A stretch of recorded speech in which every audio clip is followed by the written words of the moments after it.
All the Right Notes by Kristen Lewis. Who needs perfection anyway?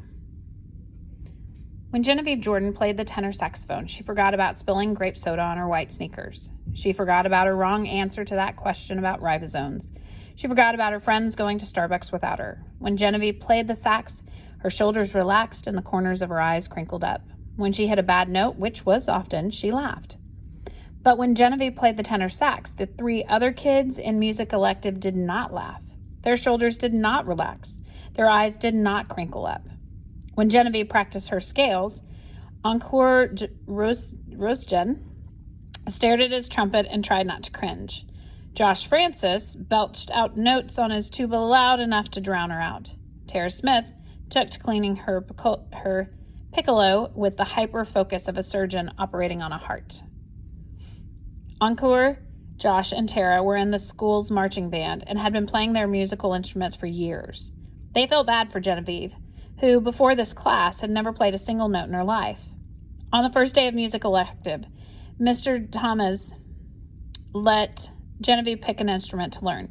She looked at the clarinet, flute, oboes, all small and delicate. Then she spied a large saxophone sitting by itself in the corner, as if it hadn't been invited to the party.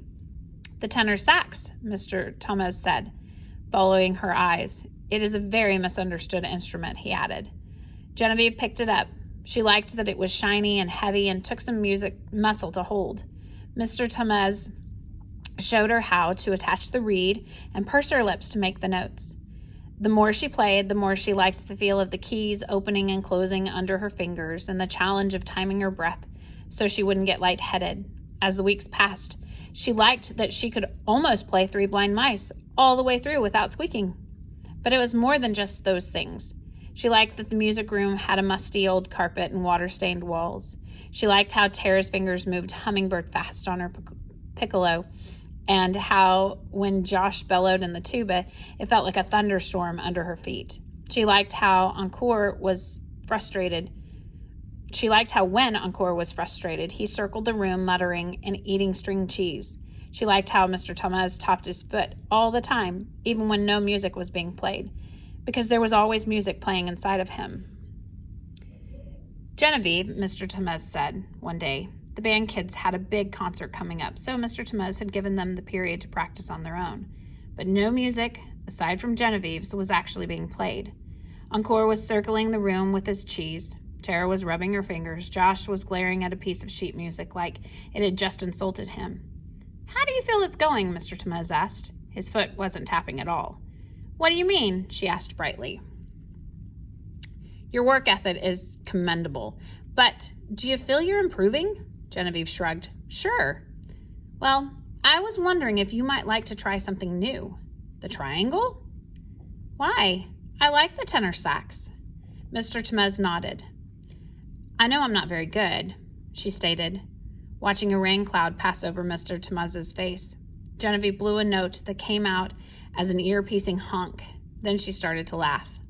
Slowly, a smile spread across Mr. Thomas's face. Genevieve returned to honk out Three Blind Mice, but at a faster pace, like an overwound music box. Josh looked up, grinning, and shouted, "Go, Genevieve, go!" He snatched his tuba and played along, but softly, so as not to drown her out. Tara grabbed her piccolo and played in harmony. Encore swallowed his cheese and riffed on his trumpet. Mr. Thomas's foot resumed tapping, with fervor, as if the whole jazz band were playing in his head. They slowly formed a circle, jamming together in this weird little tune.